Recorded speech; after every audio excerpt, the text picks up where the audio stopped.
Talk, Friday Talk. Hai Sobat Antara, senang sekali bisa menyapa Anda tentu saja di Friday Talk, di mana kita akan membahas obrolan yang menarik dan tentu saja penting. Kenapa Ovi katakan penting? Karena kalau kita membahas tentang perempuan, ini segala aspeknya pasti terasa sangat penting dan juga menarik. Data dari BPS di tahun 2020 mencatat jika dari 270 juta populasi yang ada di Indonesia, 49,5% ternyata didominasi oleh perempuan. Bayangkan Sobat Antara, jika perempuan-perempuan di usia produktif bisa menunjukkan skillnya, mengasah keterampilannya, tidak hanya akan kedepannya bermanfaat untuk keluarga, tapi juga masyarakat. Dan kalau kita membahas tentang perempuan, akan lebih lengkap jika langsung ngobrol bersama Menteri Pemberdayaan Perempuan dan Perlindungan Anak Republik Indonesia, Ibu Bintang Puspayoga. Saya tepuk tangan dulu boleh Bu? Boleh ya. Sapanya juga pasti harus pakai bahasa Bali kita Bu ya.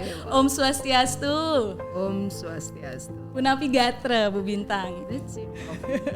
Karena Bu Bintang dari Bali, Ovi juga kebetulan dari Bali. Kita berarti Jakarta rasa Bali. Betul. Tapi sama-sama perempuan, sama-sama kalau yang ini nggak sama sih Bu. Karena Ibu adalah perempuan yang hebat, luar biasa. Sosok Ibu yang saya kagumi. Sama lah, hebat saya pada, belum ibu pada soalnya. Oh ya betul, itunya yang belum beda. Ibu ya. Nah karena sebagai ibu yang benar-benar care terhadap perempuan dan juga anak, tentu melihat berbagai permasalahan di Indonesia ini pastinya sangat beragam Bu ya. Tapi apa sebenarnya yang menjadi permasalahan perempuan?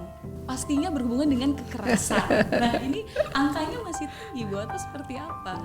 Kalau kita melihat belakangan ini memang tiada hari tanpa pemberitaan kekerasan. Tapi Mbak Opi kami sampaikan, kami di kementerian ini baru saja di pertengahan Desember kita merilis terkait dengan survei pengalaman hidup perempuan nasional, itu secara prevalensi itu kekerasan fisik yang dilakukan oleh pasangan itu menurun dalam kurun waktu 5 tahun ini 7,3% secara prevalensi. Tapi ketika kita melihat prevalensinya, baik kekerasan terhadap perempuan dan anak, ini masih cukup tinggi, yang perlu solusi kita bersama, perhatian kita bersama, bagaimana kita bisa menurunkan kekerasan ini. Apalagi ini penurunan angka kekerasan ini adalah dari 5 isu prioritas yang diarahkan Bapak Presiden kepada kami di Kementerian Pemberdayaan Perempuan dan Perlindungan Anak ini.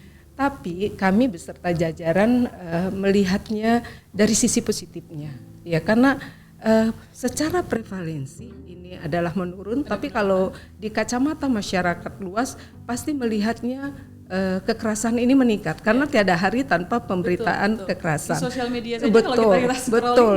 Iya, gitu. Setiap hari terhadap perempuan, terhadap anak, demikian juga kelompok disabilitas. Nah, tapi kami patut bersyukur. Nah, meningkatnya kalau kami melihatnya, kalau kita sudah survei sudah pasti gitu kan prevalensi menurun. Tapi apa ya penyebabnya tiada hari tanpa pemberitaan? Ya itu. Kami melihat bahwa yang meningkat ini adalah kasus yang terungkap gitu. Nah, kita dari meningkatnya kasus yang terungkap ini bisa kita petik hikmah positifnya. Kenapa? Karena masyarakat sudah berani melapor. Kalau masyarakat berani melapor artinya apa? Nah, kasus itu akan kita memberikan keadilan kepada korban dan memberikan efek jerah kepada pelaku. Apalagi syukurnya kita ketahui bersama, mungkin Mbak Ovi dan teman-teman sahabat Antara juga mengetahui dari proses perjuangan yang panjang ya di bulan April, kemudian 9 Mei itu diundangkan sudah oleh Bapak Presiden Undang-Undang 12 tahun 2022 tentang tindak pidana kekerasan seksual. Nah ini kan payung hukum yang lex spesialis ya, yang bisa melindungi, kemudian mencegah, melindungi penanganan terhadap kasus kekerasan seksual ini. Mudah-mudahan dengan adanya pedoman atau payung hukum yang lex spesialis ini, masyarakat lagi makin berani melaporkan kasus-kasus yang menimpa, tidak hanya yang korban, yang melihat pun kita harapkan saksi-saksi juga itu ya, betul. Biasanya hanya diam. Iya, yang dulu menganggap bahwa kasus kekerasan seksual ini adalah aib. Sekarang ayolah kita bergerak bersama bahwa keadilan kepada korban kita harus berikan, kemudian efek jerah kepada pelaku itu harus diberikan kita iya. Ini menarik karena semakin banyak akhirnya orang yang tersadar untuk mengungkapkan masalah-masalah mereka khususnya dalam kekerasan seksual. Tapi apakah ada perbedaan yang terjadi antara masyarakat di pedesaan dan juga perkotaan, Bu? Atau baru masyarakat perkotaan yang mulai banyak bersuara tapi di pedesaan dia menganggap mungkin paling sering kekerasan dalam rumah tangga. Betul. Nah, kalau kita itu menarik banget nih pertanyaannya karena realitanya itu yang terjadi ya. Kalau di desa itu masih menganggap bahwa ini aib dalam keluarga kan. Nah, ini yang masih menjadi PR bagi kami untuk bagaimana kita mencari solusi berkaitan dengan hal tersebut. Nah, kalau berkaitan dengan kasus-kasus ini, penanganan kasus kekerasan ini memang kalau kita melihat perkembangannya, Mbak Opi bilang itu memang mudah-mudahan sosialisasi yang lebih masif. Kalau kita kan melihat seperti undang-undang KDRT itu kan sudah lama sekali ya.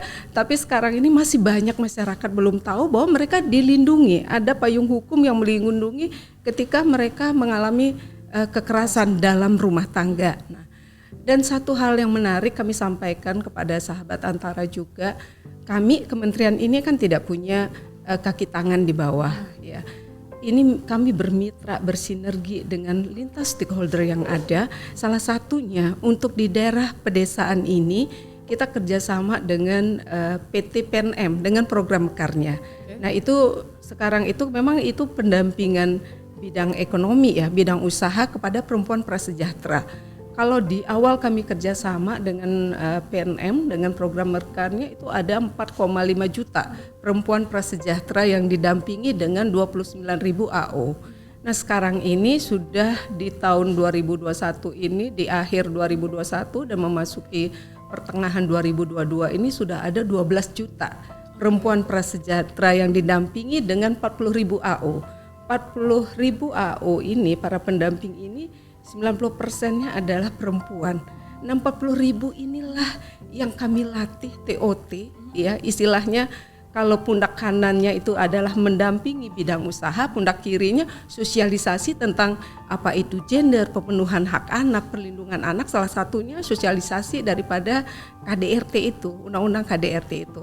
Kita kan kalau kita di negara kita regulasi kebijakan ya sudah sangat amat banyak, tapi mendaratnya ke masyarakat sampai di akar rumput di tingkat desa ini menjadi PR untuk kita cari solusinya bersama. Karena permasalahan-permasalahan kalau kita lihat dari desa lalu juga menumpuk di desa, akhirnya ini dia mungkin yang disebut fenomena gunung es itu. Iya betul, salah satunya tidak kekerasan saja ya, isu perempuan dan anak itu menjadi fenomena. Semakin banyak akhirnya mulai terkuat dan untungnya dengan adanya agen, mungkin saya bisa bilang agen-agen ya Bu ya, dari kementerian yang akhirnya turun langsung.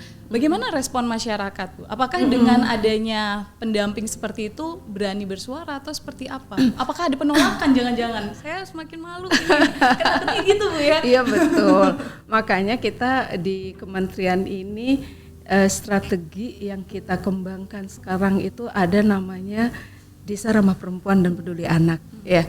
Kenapa strategi ini kita kembangkan? Saya melihat mengambil hikmah ya dari musibah. Kalau kemarin ini kan 2 tahun ini pandemi yang dulunya kita tidak diperkenalkan dengan pertemuan virtual. Nah sekarang itu sudah terbiasa. Akhirnya dalam waktu yang efektif singkat itu kami bisa berdiskusi dengan teman-teman sampai di tingkat akar rumput. Nah kami pada waktu awalnya sampai mengembangkan yang namanya, saya melihat strategi Desa Ramah Perempuan dan Peduli Anak ini sangat efektif. Kenapa efektif? Ketika kita dialog dengan para perempuan yang saya mulai dengan kepala desa perempuan. Nah di sana kita coba bisa tidak dengan 5 isu arahan Bapak Presiden. Salah satunya adalah pencegahan perkawinan anak. Itu ada hasil yang bisa kita dapatkan dengan kita memanfaatkan strategi di tingkat akar rumput. Nah itu dari beberapa kepala desa ya dengan kita memakai melalui perpresnya, kemudian dengan diikuti anggaran melalui program dan kebijakannya, kemudian ada sanksi sosial. Itu salah satu desa ada yang sudah bisa menihilkan perkawinan anak. Makanya strategi Desa Ramah Perempuan dan Peduli Anak ini, apakah ini yang kita pakai menjawab permasalahan-permasalahan terhadap perempuan dan anak ketika kita melihat data dan indeks secara nasional. Nah ini kan permasalahan perempuan kembali lagi ya secara nasional saya sampaikan sama Mbak Opi, itu kan ketika kita melihat IPM, Indeks Pembangunan Manusia yang mengukur dari bidang pendidikan, kesehatan, ekonomi, tapi variabelnya memang yang terlihat itu adalah memang kita melihat kesenjangan antara laki-laki dan perempuan itu di variabel ekonominya. Salah satu kita melihat dari pendapatan per kapita perempuan itu cuma 9 juta per tahun, sedangkan laki-laki 15,4 juta per tahun. Itu kan sangat kesenjangannya sangat tinggi. Kemudian juga ketika kita melihat indeks pemberdayaan gender gitu, dari tahun ke tahun dia meningkat, tapi peningkatannya hanya 0,0, itu kan sangat amat kecil. Nah ini kan kapan kita bisa setara? Gap antara laki-laki dan perempuan ini semakin gapnya mengecil kayak gitu kan. Itu kita harus mencari solusinya, makanya kita coba dengan mewujudkan yang namanya model desa ramah perempuan dan peduli anak ini, yang kami bekerja sama dengan Pak Menteri Desa, Pembangunan Daerah Tertinggal dan Transmigrasi, demikian juga dengan Bapak Mendagri. Kita lakukan kolaborasi yang dijalankan. Padahal kalau misalnya kita bisa satu saja seperti menyetarakan antara perempuan dan laki-laki, ini mewujudkan mimpi Kartini ya Bu ya. Betul lah, yang sudah sejak lama. Berarti ini memang permasalahan yang memang mengakar seperti yang Ibu sampaikan tadi.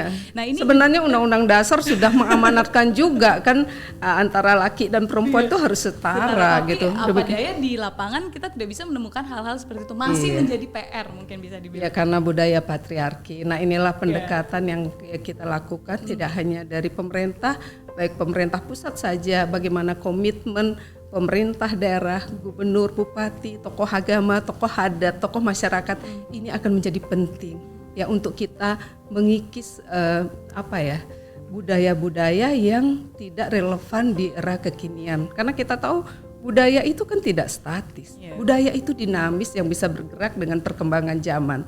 Nah ini salah satu contoh mungkin kami sampaikan di Sahabat Antara ini, itu pendekatan yang kami lakukan ketika di pertengahan Juni 2020 viralnya kawin tangkap di Sumba. Nah itu kami turun dengan di daratan Sumba 4 bupati, 2 kapolres, 2 kapolsek karena 2 kabupaten belum ada kapolres, dengan tokoh adat, tokoh agama yang tidak hanya pro saja, saya harapkan hadirkan yang kontra untuk kita bisa merendahkan harkat martabat perempuan dengan perempuan ditukar dengan mahar dua kuda seperti itu ya.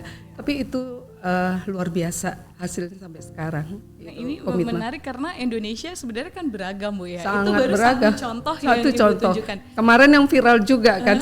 Sekarang kita lagi pendekatan di Wajo yang anak usia 15 sama 14 tahun, pernikahannya luar biasa akbarnya, itu dianggap hal biasa. Padahal kan regulasi undang-undang sudah ada mengatur terkait dengan perkawinan anak. Nah ini ya budaya-budaya inilah perlu pendekatan-pendekatan pada tokoh agama, tokoh adat akan menjadi penting yang tidak bisa hanya kami dari sisi pemerintah untuk bisa menyelesaikan tanpa partisipasi semua stakeholder, terutamanya tokoh adat, tokoh masyarakat, tokoh agama setempat. Baik, nah ini mungkin membahas karena kita sudah masuk ke ranah desa yang PR-nya menurut saya sangat-sangat berat Bu ya, membuat atau merubah pola pikir yang sudah cukup lama ada di desa tersebut. Akhirnya muncul desa ramah perempuan dan peduli anak. Ya, salah satu strategi yang kita coba untuk membuat model, karena kita pemerintahan pusat, kalau kita mengacu pada undang-undang pemerintah daerah, pusat itu kan tidak bisa intervensi sampai di tingkat desa. Kita bisa koordinasinya sampai tingkat provinsi. Nah, kita buat model yang kita harapkan model ini kalau berhasil bisa direplikasi oleh kabupaten, provinsi untuk kita bisa menjawab PR-PR perempuan dan anak yang menjadi tanggung jawab kita bersama. Ini kalau tadi membahas sedikit tentang keberhasilan salah satu model DRPPA ini menihilkan angka perkawinan, itu butuh waktu yang lama untuk desa tersebut atau jangan sosialisasi yang sudah mengena ke tokoh adat terutama dan tokoh agama ini membuat masyarakat cepat tersadar atau seperti apa Bu? Sebenarnya kalau saya melihat, kenapa saya melihat ini strategi ini sangat mujarab, saya optimis ya dengan strategi ini. Ini kan pemerintahan di tingkat akar rumput, skupnya sangat kecil. Ketika kita mengevaluasi suatu program dan kegiatan itu akan sangat tampak dari segi pengawasannya. Nah kemudian kalau di desa, sanksi sosial itu sangat amat mengena. Ya karena kemarin misalnya contoh perkawinan anak, itu kan tidak hanya diikuti oleh Perdes saja kan, payung hukum melalui Perdes. Nah Perdes ini kan harus diikuti dengan anggaran melalui program dan kegiatan, kemudian strategi sosialisasi. Nah di desa itu ketika ada pengajian, kemudian ada sunatan ya, hitanan, itu disosialisasikan ibu-ibu jangan mengawinkan anaknya ya. Sekarang sudah ada undang-undang perkawinan baru, baik laki perempuan usianya adalah 19 tahun. Itu misalnya. Kemudian kepala desa ketika ada perkawinan di usia anak, kepala desanya tidak akan datang. Nah kalau di desa ya kepala desa tidak datang itu kan menjadi buah bibir kan ya, kenapa ya kepala desanya tidak datang ya karena dia kawinnya di usia anak. Itu kan sanksi sosial sangat amat mengena. Itu salah satu contoh yang kita harapkan tidak hanya perkawinan anak. Nah kalau yang kita namakan desa ramah perempuan dan peduli anak ini kan ada 10 indikator yang harus dipenuhi. Ya salah satunya dari 10 indikator tuh 5 arahan presiden tuh menjadi indikator daripada ya mewujudkan model desa ramah perempuan dan peduli anak. Betul. Dan kalau saya lihat juga di salah satu bisa dibilang visi dari adanya DRPPA ini adalah memberdayakan perempuan. Betul. Lepas dari adanya perkawinan anak di bawah umur, ini adalah tentang pemberdayaan kualitas seperti skill. Nah ini seperti apa Bu di desa? Apakah desa-desa tersebut akhirnya membuat binaan-binaan khusus untuk mengasah ibu-ibu di sana atau bagaimana? Betul. Mbak Opi, kalau yang namanya desa ramah perempuan dan peduli anak ini memang yang pertama itu kita ada enggak? Itu ada 10 indikator, ada 38 pertanyaan yang harus dipenuhi. Nah kita datang itu pertama kita melihat nih profil desanya.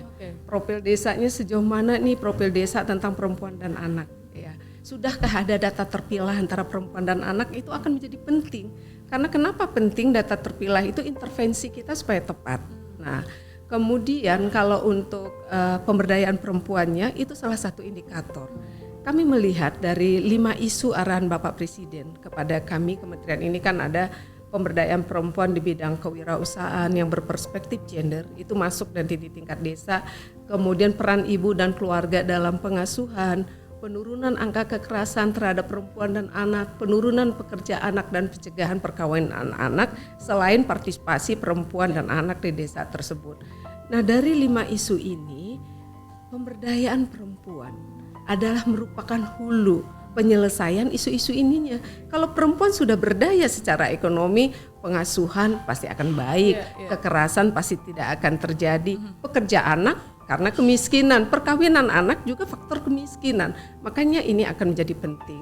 Nah, terkait dengan pemberdayaan perempuan di bidang kewirausahaan ini, itulah salah satunya kami kerjasama dengan PT PNM, pendampingan perempuan prasejahtera. Nah untuk pemberdayaan perempuan di bidang kewirausahaan ini, memang kalau kami di Kementerian Pemberdayaan Perempuan dan Perlindungan Anak ini, kita fokuskan kepada perempuan prasejahtera, perempuan kepala keluarga, dan perempuan penyintas. Apakah dia penyintas bencana maupun penyintas kekerasan seksual.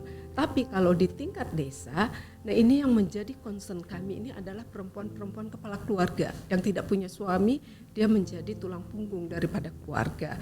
Nah inilah yang kami dampingi. Nah kalau kami di kementerian ini kan bukan kementerian teknis ya, bukan kementerian eksekusi yang bisa langsung memberikan pelatihan dan sebagainya. Inilah sinergi jejaring yang kami bangun. Misalnya pendampingan bisa dilakukan oleh PT PNM. Kemudian baru kemarin juga kami kerjasama dengan BLUPIP ya. Kemudian juga kita biasanya kami sudah menghadap kerjasama juga dengan Pak Menteri Koperasi dan UKM untuk deputi usaha mikronya bisa mendampingi perempuan-perempuan di tingkat desa ya untuk memberikan pendampingan dari sisi usaha. Nah itu jejaring-jejaring. Dan satu hal yang menarik, tapi ini masih dalam proses, mudah-mudahan melalui podcast dengan Antara ini bisa didengar juga ya. karena baru kemarin kami di G20 Empower, kita kan punya advocate G20 Empower yang CEO-nya adalah perempuan-perempuan. Nah kalau dulu tahun 2021 kami baru punya 26 komitmen daripada perusahaan, sekarang ini sudah ada 60 perusahaan yang sudah berkomitmen itu tidak ada diskriminasi terhadap perempuan. Kalau kita bicara diskriminasi di beberapa perusahaan, realita terjadi, ini masih ada ketimpangan upah antara laki-laki dan perempuan di level pekerjaan yang sama.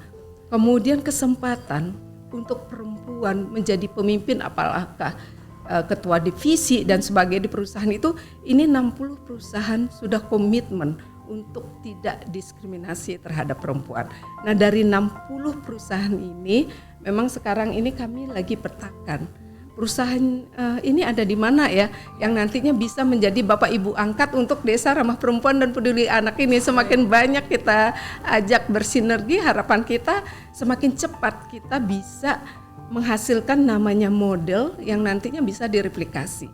Kalau hanya mengandalkan kami Kemen PPA, kita nyerah, itu akan sulit, panjang untuk bisa mewujudkan, makanya perlu sinergi dan kolaborasi gitu. Karena saya setuju Bu, permasalahan-permasalahan seperti ini itu bukan permasalahan yang harus diselesaikan oleh satu pihak atau dari kementerian, tapi memang menjadi gotong royong dan juga PR semua orang mengatasi permasalahan diskriminasi. Akhirnya menyadarkan 60 perusahaan itu mungkin awal ya Bu ya.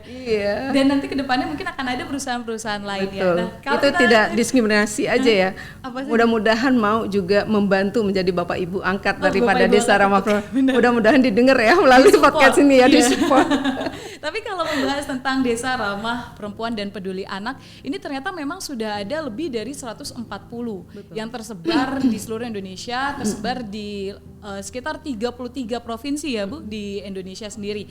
Nah ini kedepannya dari yang sudah berjalan, mungkin salah satu yang menjadi perhatian juga tentang yang ada di daerah Papua Bu.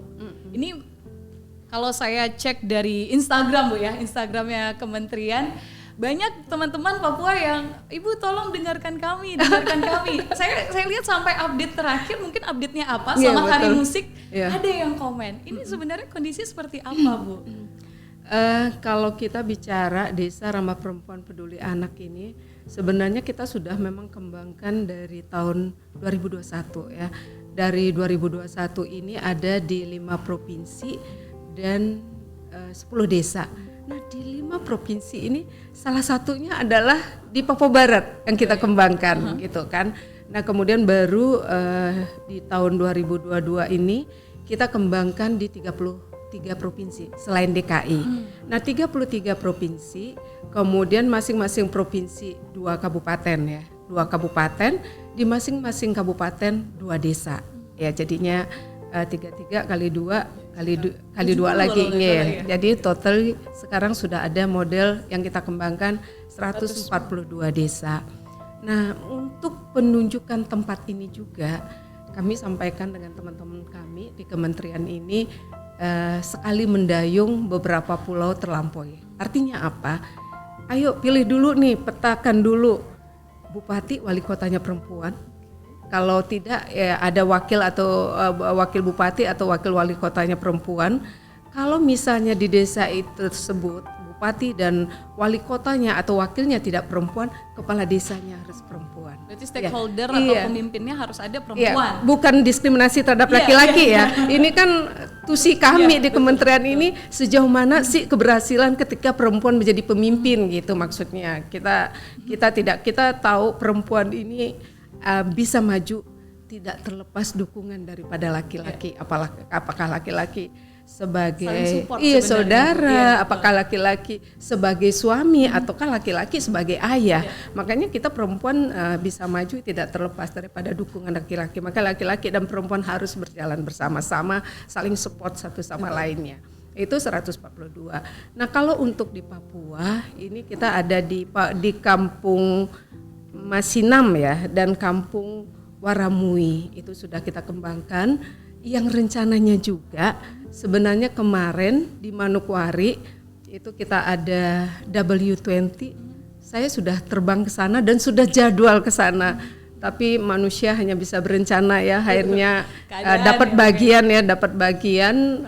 Saya tidak bisa datang ke sana, mudah-mudahan dalam waktu yang dekat ini kami bisa ke Papua. Tapi pada waktu kemarin ketika saya juga kunjungan ke Biak, kemudian ada di Jayapura juga, kita juga sudah ketemu kok sama perempuan-perempuan tokoh adatnya, teman-teman para pendamping perempuan, kan relawan-relawan perempuan mereka itu banyak sekali yang memberikan perhatian memberikan pendampingan kepada perempuan dan anak. Saya justru apresiasi ya teman-teman yang tergabung dalam relawan perempuan-perempuan yang ada di Papua itu luar biasa. Saya pikir perempuan-perempuan hebat yang harus kita dampingi dan kita support. Ya mudah-mudahan teman-teman di Papua sabar deh. Saya mohon maaf sekali, sebenarnya 9 ini saya sudah memang terjadwal ke Manokwari pada waktu kita ada side event W20 di sana. Ya, namanya keadaan Bu ya, tapi teman-teman Papua juga tidak berhenti tentu saja untuk menyapa Ibu lewat Instagram. Iya, siap. Nanti Ibu sendiri langsung jadi admin Bu balas. Iya, boleh lah. Jadi langsung karena sekarang juga di tengah kecanggihan teknologi kita bisa menyapa dengan semua lini. Iya. Nanti teman-teman Antara jadi saksi, mudah-mudahan dalam waktu dekat ini kami bisa turun ke Papua langsung. Kita ikut liputan nih, betul. Iya, boleh. Dengan senang hati. Tolong diizinkan teman-teman. Dan mungkin akhirnya kalau membahas perempuan seperti yang saya katakan di awal tadi, tentu tidak ada habisnya Bu. Tapi yang habis adalah waktu sebenarnya. Berbicara dengan perempuan ibu yang luar biasa, yang agendanya sangat banyak, ini terbatas sekali. Terakhir mungkin yang saya inginkan, kira-kira harapan ibu ke depannya dari adanya Desa Ramah Perempuan ini dan juga Peduli Anak seperti apa? Tentunya harapan untuk Desa Ramah Perempuan dan Peduli Anak, kami ingin mengajak semua stakeholder yang ada ya untuk sinergi, kemudian kerja nyatanya untuk mewujudkan yang namanya Desa Ramah Perempuan dan Peduli Anak, seperti apa yang saya sampaikan di awal untuk pencapaian 10 indikator untuk kita bisa menjadikan model yang nantinya dari model-model ini harapannya adalah tentu direplikasi baik oleh kabupaten, kota maupun provinsi setempat. Nah, kemudian tadi kita banyak menyampaikan tentang kekerasan dan ini harus menjadi perhatian kita bersama untuk penanganan kekerasan ini tidak hanya harus menjadi tanggung jawab korban dan keluarga korban, ini harus menjadi partisipasi untuk kita semuanya ketika melihat, mendengar ada kekerasan. Nah, kami di kementerian ini kita ada namanya call center Sapa 129. Nah, itu bagi yang melapor itu akan aman.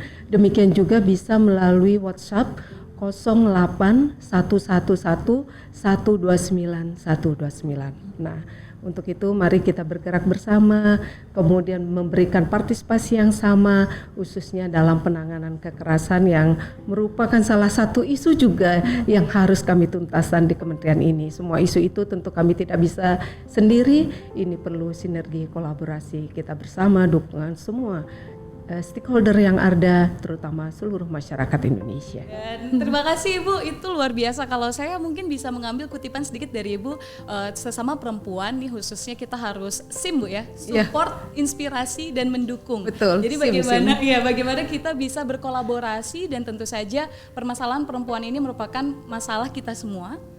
Bagaimana kita bisa mengatasi hal-hal tersebut, dukungan dari pemerintah ada, tapi sekarang bagaimana masyarakat ini saling menggerakkan satu sama lain. Betul. Dan saya harap pemirsa atau Sobat Antara semuanya bisa terinspirasi dari obrolan kita kali ini, tentu saya bersama Ibu Bintang Puspayoga. Kedepannya Sobat Antara jika ingin mengetahui informasi-informasi menarik lainnya, jangan lupa untuk langsung saja ke podcast Antara yang ada di Spotify, ada di YouTube juga di Antara TV dan juga di portal Antara yaitu Antara News. Sampai jumpa di episode selanjutnya. Dah.